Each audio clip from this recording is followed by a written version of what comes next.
When them names come up, they're gonna be like, wow. And it's gonna be like a shock to people.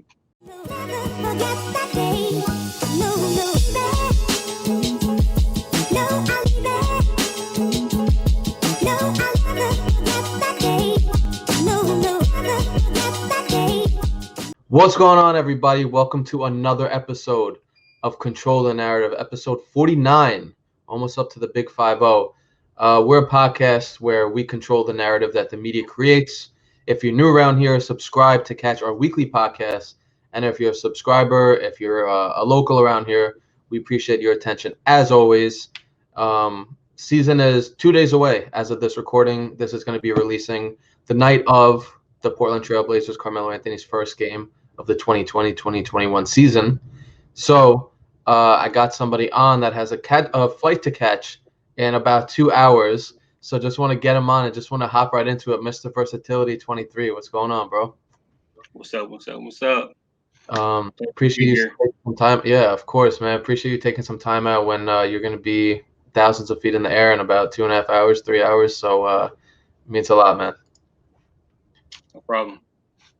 Cool, bro. Let's get into it. For people who don't know about you, you know, on Twitter, people call you the debate guru, from what I hear. That's what the streets are telling me. So why don't you tell us a little bit about like your basketball fandom, how you started liking basketball, how you started liking Melo, and just like the history of all that. All right, so I was pretty much born into basketball. As soon as I was born, I was put in front of a TV with MJ on the screen. I had all his VHS tapes, just from the beginning. So I followed MJ from a kid all the way up till he retired. Melo came along when I never watched college, so I asked my best friend, like, who should I be watching? 'Cause, you know, MJ just retired the year before. Yep. I was like, who should I be looking out for? 'Cause I love Kobe, of course, so MJ, Kobe, and I need somebody else coming in. He's like, hey, dude from Syracuse and Carmelo, dude, he is nice, bro. You're gonna love him. Like, really? Man, as soon as he came, I think he went to Denver. I was in the military at the time. I want to say Korea at the time. And I wanted to get stationed to Denver because of Melo. Wow. So I loved this game from the beginning. It was like, he had everything. Like I love offense. He had that MJ, Kobe, mid-range game. Loved it. Unstoppable. So it was easy transition. All right, first off, did you end up getting moved to Denver? Not till after he left. Damn. All right. So they take a few years to process that shit, or what? Yep, it was. Yeah, I went like 2010. I think it was like I seen a few games, but then after that he was. Gotcha. Came to y'all. I was gonna say, so you're not from New York. Like, where are you from? And then you just born and raised. Word. So you just obviously the Pacers. I mean, the Pacers were pretty good back then. No, that was like the Jermaine O'Neal and all them era. Before that, it was like Reggie. Yeah, of course. Yeah. So you just follow Melo now wherever, huh? So it's always been for me. It's always favorite player, and then home team always. So it's always MJ, Kobe, Melo, and my Pacers. Respect. So yeah. Yo, tell us. I like don't know shit about this. I'm out of the loop. When you're deployed and shit like that, how do you do you not watch the games, or like how does that work? There's a network called Armed Forces Network. So they show pretty much all the national TV games. Gotcha. So it could be, but it's mostly like 4 in the morning when it's like 7 Eastern. So you got to be up to watch the games. So you were waking up at 4 o'clock in the morning a few times a year. Oh yeah. Respect. Respect. All right, cool. Well, you know, he made his way from Denver. Obviously, he's now in Portland. Over the past few weeks, we've been kind of previewing the season, talking about what to look for, what we think of the moves that they made, and what we've seen in the preseason. And now that all that is over, and as of this recording, we're 2 days away from opening night. Let's start getting into some predictions and things like that. So the way we're going to do it is we're going to do the best case scenario, like how will this be a success for Melo and Portland, and like I'll structure it out, and then we'll do your actual prediction. So first case, let's do best case scenario for Carmelo this season. You'll consider this an individually successful season for Melo if what happens? If he climbs to 11th on the all-time scoring list, which he's only like 800 some points away, I believe. Yep, something like that. Yep, and he'll be right after Shaq. And then you said what? I think Shaq's 8. I might be wrong. I think I might be thinking about ABA and NBA. Oh, where? Okay. Yes, but he'll be right after Shaq. So as he climbs, they can't ignore him as he climbs. There's the names are like Tim Duncan. Hold on, wait a minute. Oscar Robertson. Hold on, like you can't ignore him after that. So that plus a championship, it's that time. It's that time. It's been that time. 18 years in the making, man. Yep. All right, so best case scenario for Melo this year, top 11, you said, all-time scoring list, and a championship. Yeah. Or for NBA, I think it's like you said, he'll be number 9 or number 10. Gotcha. Okay. I'm not mad at that. For me, see, like I wrote this and then I thought about it after. I'm like, damn, like an individually successful season, because I want to say right now 6th man of the year, but I feel like if I say that, then let's say he puts up 15 and he doesn't win, it's like, then I'll kind of look at it as like a disappointment. So I don't want to go there, but I think I'm gonna go there. It's like if he comes off the bench, like we know that this dude can start on pretty much any team in the league if he really wanted to. So I think individually, if we're looking at just him coming off the bench, proving everyone wrong again, that he like is willing to take a lesser role for what, the fucking 5th straight year. Sacrifice. So, I think coming off the bench, man, and winning 6th man for me, like, and we'll get into the Blazers in a little bit, but I think coming off the bench and winning 6th man of the year will just really shit on everybody. And I get, like, I love what you said about the point, the scoring list. Like, yeah, Tim Duncan, as soon as he starts passing guys like Tim Duncan, Oscar Robertson, Hakeem, people are gonna be like, wait, damn, Melo scored that many points. So I see that coming. I already see the tweets like, damn, bro, like he really scored this. Like, time to appreciate him or whatever. When we're over here, you're in the control shirt. We've been doing this shit for 1.5 years now, and we've been on that train. So for me, 6th man of the year, prove everyone wrong that you can take a lesser role and exceed and like thrive in that role like nobody has done before you. We had someone on who talked about Melo being possibly the oldest 6th man ever this season. I don't know if that's true. I didn't look up how old Jamal Crawford was, but I'm sure he was pretty close to Melo's age. But I think Melo comes in, man, wins 6th man and just like shuts everyone the fuck up. I think, I mean, as another team in the NBA, I don't know how you don't do everything you can do to sign him next summer, even when he's going to be fucking 37. Right. So for me, I have my eyes fixated on that 6th man of the year award. I can see that happening too. To me, the only person that can stop him is coach. It's always been his coaches that can stop him.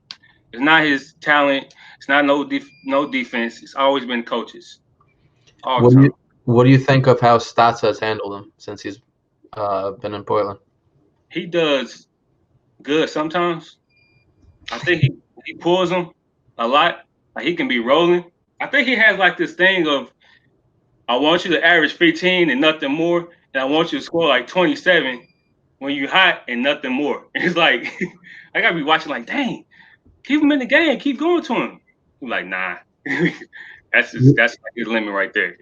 Yeah, no, that's fair. I remember we talked about that a few times last year where Stats had these like fixed rotations where no matter what's happening at 6 minutes, this guy gets subbed out. At 3 minutes, this guy gets subbed out. It's like, and I feel like he got better at it over the season, in my opinion. Maybe, I don't know, maybe I just started realizing it more, but I feel like he started playing like just not having those fixed rotations and just be like, all right, if this guy's hot, let's keep him in for a little.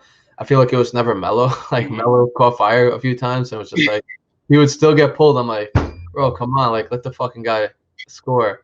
Or he'll go to like Whiteside last year. Melo be going and hey, let's give it to Whiteside 8 times in a row. And Whiteside would shoot some fucking fadeaway in the post, right? So upsetting, man. Yeah. So, all right, I'm not mad at that. Top 9 NBA list and 6 Man of the Year is individually our goals for Melo, because that's what we do on this podcast. All right, so now let's get to a Melo prediction. We just talked about best case scenario. I want to hear your prediction of Melo's stat line this season. So just to be clear, I want to pull up last season's stats so everybody can kind of compare. Last season with the Blazers, he put up 15.4 points per game, 6.3 rebounds, and 1.5 assists. So let's just go points, rebounds, assists. I'm gonna say like around 16. Okay. 16 points, 6 rebounds, probably the same assists. He's not gonna be able to. They don't feature him a lot with the ball, so probably around that 2 assists per game. Okay, so 16, 6, and 2. Yep. Not bad at that. I think I was gonna say 16, but now so that we don't have the same answer, I feel like I gotta go 17. No, keep looking. That's even better. I'm gonna go 17 just because, and like I'm judging this off of 4 preseason games and like his new really role, but I just feel like he's gonna be able to exploit these second stringers that he's gonna be going up against when he comes off the bench. And let's say even if it is first stringers, they're gonna be out there for a long time anyway. So he's hopefully gonna have those fresh legs even as a 36-year-old to really bring the energy and shit like that. So I'm gonna go 17. Also, it seems like they're featuring him a lot more with him coming off the bench, which I really fucking like. He comes in, they give him the ball to elbow, which they still did last year, but not as much. He was primarily a spot-up shooter. So I'm going 17. I'm gonna go 5 just because in less minutes probably. He played how many minutes per game last year? He played 32. I don't think he's gonna play 32 minutes this year. So I think his rebounding total will probably take a little bit of a hit. So I'm going 5. So I'm going 17, 5. And he averaged 1.5 last year. This one, I agree with you. I'm going to go with 2. I think he'll be able to be more of a playmaker in this 6-man role. And like, hopefully they run the offense through him more, which they seem like they're going to, based on those 4 preseason games. So I'm going 17, 5, and 2. Another thing with that is Simons has been out, and when he plays with Melo, he's probably gonna try to get his shots off too. Great. He's gonna be the point guard, so gotta kind of. Great point.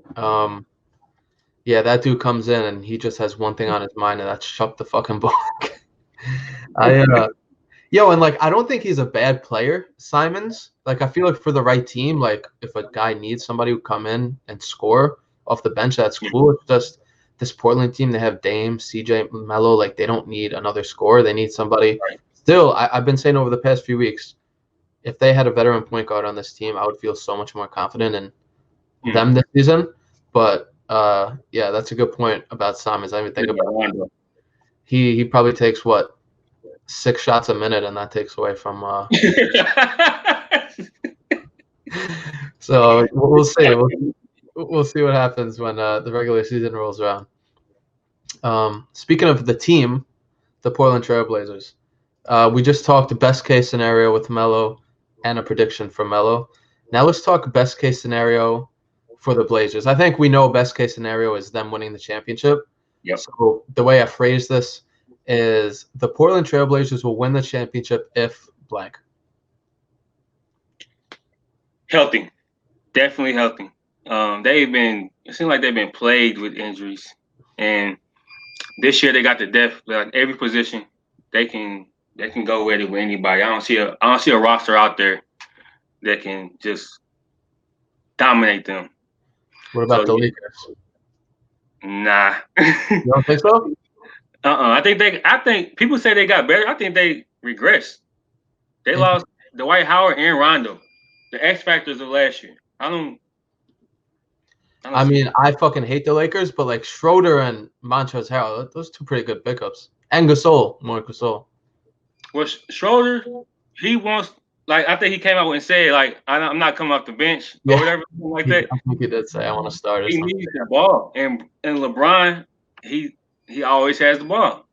Fair. Now, I would say point guards hate playing with LeBron because he takes away their duties and responsibilities. And I think that's going to be a problem. Fair. That's fair. So if the Blazers are healthy, you think they're winning the championship? Yeah, I can't see nobody beating them. All right. When I thought about this, and I hope you're right. I really, really hope you're right. Like, just stay healthy and they fucking win.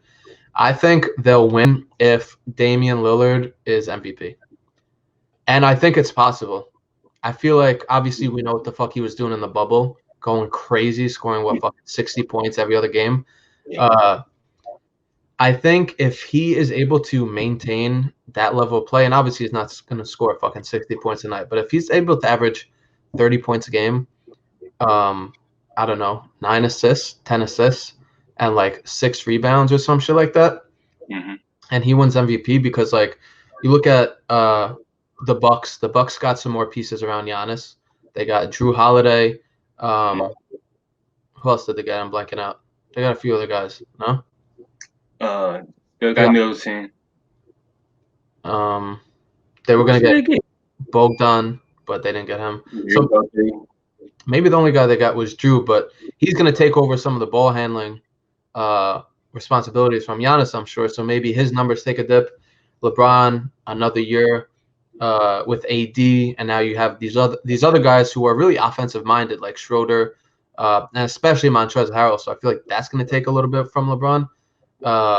And then like Harden, who the fuck knows what's going to go on with him? But pretty much what I'm saying is, like, I don't think there's a clear-cut MVP candidate going into the season.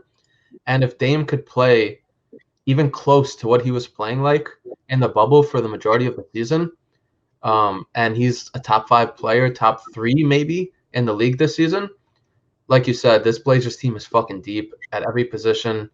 Health is obviously, that's kind of like a given for me. Like, if they need to stay healthy.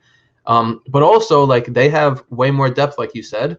So 1 or 2 injuries isn't going to really derail them and have guys like Wenyen Gabriel starting a playoff game like they had last year. You know, instead of Wenyen Gabriel, you might have Carmelo Anthony starting, like, oh, God forbid.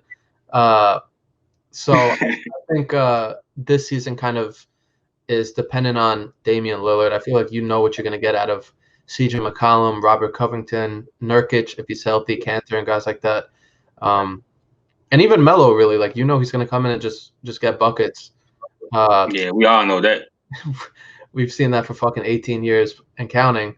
But, yeah, man, I'm going to go with Dame being an MVP candidate because that would it makes everybody else more dangerous. They have to double – triple, and teaming them in the bubble at half court. And now you don't have Wenyen Gabriel in the corner. Now you have Robert Covington. Now you have Derrick Jones Jr. and all these other guys. So it just opens up everything. And I think if he's an MVP, the Blazers win it all. So I think he'll be there. Even if they win, if they have a winning record, he's going to be right there in the conversation. Like, I think he wasn't in it last year because they were like 10th, 9th. Yep. Kept bouncing around at the bottom the whole season. Yep. They're like, I think some people gave them some respect and said they're going to be a top 2 team after the Lakers. So with that, he's going to be in the conversation. Let's go. I hope so, man. And, shout out to ESPN for not including the Blazers in the playoffs at all. They said that the Blazers won't make the playoffs this year, according to some fucking machine that takes everything into account. They said are going to miss the playoffs completely, which is just That's wild. Ridiculous. It's wild. All right. Prediction time for the team. This season, in 72 games, remember, 10 less games this year, I want to know your prediction for their regular season record and how far they'll go. And this is prediction, not best case, your prediction. Let me make sure I got my numbers right real quick.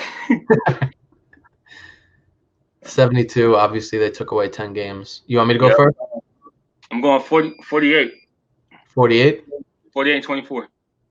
All right. All right? Yeah. Yep. 72.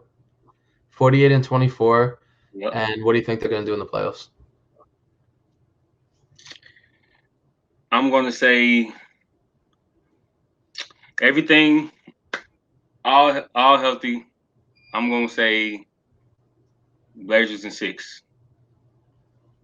Like in the finals, Western Conference Finals, what are we talking? And we're talking finals. Okay. That's what Blazers in 6 after going 48 and 24. Yep. Wow. All right. A little bonus here. Who do you think they're going to play in the finals? Let's go with Philadelphia. Interesting. Yo, these are some bold fucking predictions you're throwing out there. I like it. I don't like doing the I know I watch a lot of First Take and stuff like that. Undisputed. They go with the like who was there last year. Yeah. I really don't like doing that. Yeah. Like just predicting for like projecting and see what's gonna happen. Yeah. And a lot of people do chalk. They're like, all right, the number 1 team is gonna win it all. We just saw last year the Heat fucking number 5 seed got to the finals. And very, very unique situation in the bubble and everything, but kind of showed you that literally anything can happen. So 48 and 24, Blazers in 6 in the NBA Finals over the Philadelphia 76ers. We're going to come back to this. I hope you know that. And like for mine too. So we'll see what mine is, but we'll see how mine turns out too. But I was going to say 50 games. Okay. I think they were going to go 50 and 22. One, because I think they're going to be a top 2 or 3 seed in the West. So I figure like that's a number they're probably going to have to hit. And 2, because 50 plus 22 is 72, obviously. But like the math was way easier than like, you checking on a calculator. And I didn't want to be wrong and be like, wait, 48 and 30. And then it's not adding up to 72. So I just wanted to make it nice and easy for myself. I think they're going to be a top 2, 3 seed in the West. And that says a lot because the West, like every year, is fucking solid. So I'm going 50 games. They're going to win out of 72. And I said best case scenario was like the Trailblazers winning if Dame was MVP. But honestly, after that first round that we watched them and with the Lakers a few months ago, and I legit, I don't want to say it was rigged, but it felt weird, and I'll keep saying it. It felt weird watching that. All the calls going to the Lakers, them. In my opinion, some weird shit was going on where like the NBA kind of wanted the Lakers to win for Kobe and like this whole story, and like I didn't like how it was officiated and like just really how the whole narrative was being written. And like it was an amazing storyline. Obviously, the Lakers winning it. The year Kobe passes away and all that shit, but I just don't know if they will beat the Lakers because of LeBron, and not because LeBron is the GOAT or any bullshit like that, but because he's been kind of the NBA's golden boy for the last 17 years, and we can see that already shifting to Zion. But I don't think they get past the Lakers just because, 1, the Lakers are fucking good, and 2, I just don't think the NBA would allow it. And like I'm not even trying to be a conspiracy theorist or any shit like that, but I really, after watching that first round, I'd be like, oh well, the Lakers and the Blazers had the same amount of fouls. It was like, yeah, well, when you call fucking 30 fouls in the first quarter for the Lakers and it puts them up 27 going into the second quarter, it doesn't matter what the fuck happens for the rest of the game. So I'm gonna say they win 50 games, they're a top 2, 3 seed, and then they lose in 7 to the Lakers in the conference finals. I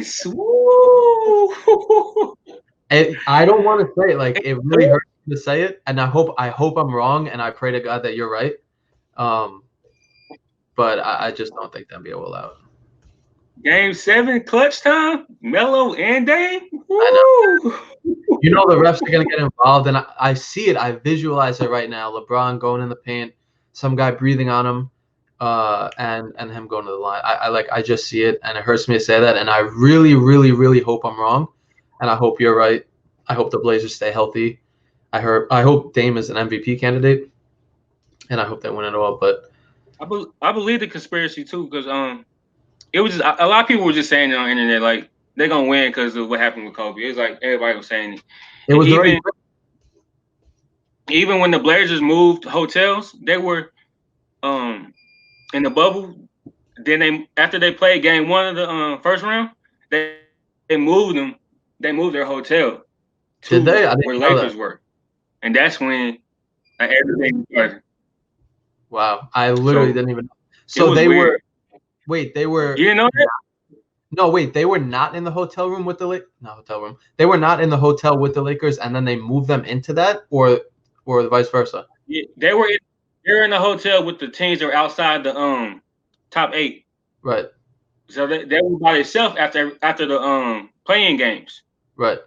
So after that, they won that first game, and then they moved them to their hotel. And then even Terry Scott got an interview saying everything changed for us. Like we were used to being by ourselves, not being intermingled with a lot of people. Now we're here with all the teams, and we lost our rhythm and stuff like that. And then Dane got injured, and it just got crazy after that. Why would they do that after the first game? Why wouldn't they do that before the series? I don't know. It's probably just like, nah, we can't have them wins. Like, bro, let's throw them off a little bit. I'm so serious when I say that shit. It's just like it wasn't fair. It was just like give them a fucking shot. And game two was when they got blown out, or game 3? I forgot. One of the games they lost by like 30. Yeah. Either 2 or 3. And then everyone got injured, but that first game was fair. Mm-hmm. And the Blazers won. And we're getting a little into it now, but I believe it, man. It's all a fucking business, and I'm sure the NBA's ratings would have were a lot better with the Lakers than if the fucking Portland Trailblazers were to get in and all that shit. So yeah, they were better, but the ratings still wasn't all that anyway. Exactly. And I kind of liked it to be I was like, good, fuck you. I would have gotten everybody around here to watch if Melo was in there. But all right, good predictions. We're gonna come back to these. And when is the finals this year? In July, or is it maybe August? I don't even remember. But anyway, we'll come back to these. So good that we got it on camera. Let's go to the final question before the narrative control. What is the one thing you're most looking forward to this season, and why? I think I alluded to it earlier. I'm looking forward to Melo just climbing that ladder, passing those names up, seeing the people, seeing the doubters, finally respect him. It's like they respect him, and then off season come, and then oh, he's this, he's that, and then he plays basketball again. They respect him again. It's I don't know why they do that, but as he I'm telling you, when them names come up, they're gonna be like, wow, and it's gonna be a shock to people. Tim A Duncan. lot of people look at leaderboards and milestones. They don't look at that. So it's when it comes up, it forces them to think about it. All right. And then everybody's gonna be posted. ESPN's gonna post it. Fox Sports is gonna post it. Blazers is gonna post it. LeBron's probably gonna tweet about it and be fake about it.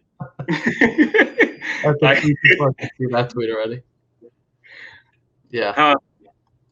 I said you could see that tweet already. LeBron quoting the tweet and saying, "My brother for life." You didn't get on the fucking team when you had the chance to. He's 50 points away from Tim Duncan right now, so probably 4 games in the season, you'll see a LeBron tweet. So, I'm looking forward to that shit. I like that. That's a good one, and honestly, great point with the list and shit. It forces them to think about it. Damn, Melo has more points than this guy. Damn, Melo has more points than this guy. It's it wakes people up. The thing I'm looking forward to most this season is hopefully Melo having a legit shot at a championship. And I feel like we've said this when Melo was in OKC, when Melo first got to Houston, when D Rose and Noah and all them got to the Knicks. But really this season, I think has so much potential for the team and for him, obviously, because for all the reasons we talked about, they're deep. They have one of the best players in the NBA, Damian Lillard, at his prime, absolute prime. They have a great supporting cast. The coach is, one of the better coaches Melo's had, who lets him be him and, doesn't – I'm not going to get into all the shit that Melo's coaches in the past have done to him or said about him. But I just feel like the stars are aligning. Solid team, solid coach, solid front office. Like, I always get this wrong. Olshey, what is his name? Neil Olshey. Blazers GM. Like, I even fuck with him from what Melo was talking about. Him caring about his legacy and shit. So I just feel like everything is set, and now it's just on them to go out there. Dame hits his half-court shots. Melo hits his game winners, and all that shit, and we'll see what happens. So I'm just really looking forward to them being a legit contender, and Melo being a real piece of that. Mm-hmm. So, looking forward to it. And again, starts in 2 days. If you're watching this or listening to this, it is starting tonight. If you're listening to this on Wednesday, and if you're listening to this or watching this after Wednesday, the season has already started. Hopefully, with the Blazers 1-0. But that's about it, man. We reached the end of this.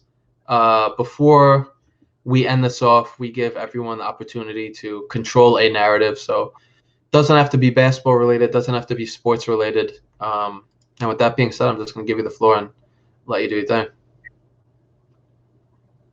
I'm going to keep it basketball related, and I'm going to keep it Melo related. I see if you get in debates with people, they always talk about Melo being this one-dimensional player. Yeah. If you look at the numbers, I think I post this a lot. I always put he's one of 9 players to average this, and this. Like points, rebounds, assists, steals, blocks. He's one of 9 players to reach a certain number. And that tells you he stuffs the stat sheet across the board.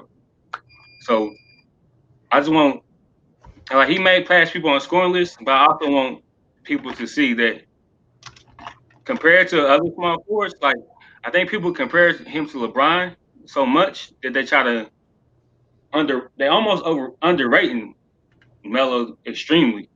100%. They compare him, but compare him to everybody else, then see what kind of player he is. It's different. He got the numbers to match damn near anybody. Great point.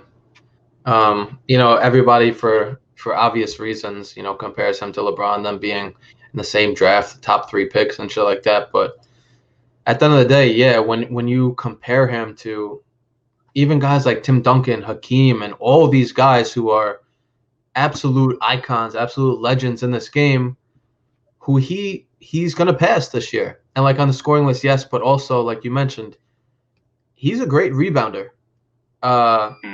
He's not as bad of a passer as people make him out to be. Just because he doesn't average 10 assists a game, and he didn't in his prime, doesn't mean he wasn't a good passer. And I could get on a rant talking about all the times he found. It has nothing to do with skill, so right. I could get into all the times he passed out to a wide open Sasha Vujic with the Knicks, who bricked it, or in Denver passing it to guys like Eduardo Nahara, and them not being able to make a layup, and Jared Jeffries. And I'm not going to throw any more people under the bus, but yeah, man, it's when you really look at his stats compared to other players, not LeBron, it's really an unfair comparison. So that's a great point. Yep. But all right, man. Been going for 33 minutes now. I'm gonna let you get your flight. Really, really appreciate you, coming on here and talking some Melo with me and doing it seconds before you leave to go to the airport. Mm-hmm. So have a safe flight, bro. Everybody, hit him up on Twitter at Mr. Versatility23. Control the narrative, baby. I appreciate that shirt right there. Anything you want to leave the people with, or you said everything you need to say? When the Blazer colors coming out in this? The Blazers colors? I'd be lying if I said I didn't think about it. I have some ideas for some more winter merch, but I don't know. I didn't want to get like repetitive with it. You think the Blazer colors of that would be dope, or you feel like it's too much? It'll be dope, especially as they win. Yeah. Fair. These shirts come with the apology letter, form. Yo, how you putting me on? Now I might have to Your way. I like that. The shirt coming with the apology for him. Holy shit. That's a good one. Damn, all right. Might have to hit you up before any merch comes out. I'm like, yo, got any more good ideas? Good shit, bro. Again, appreciate your time. Have a safe flight. I'm sure we'll be interacting a lot more on Twitter as the season kicks off. And stay mellow, baby. All right, stay mellow. Thanks for having me. Of course.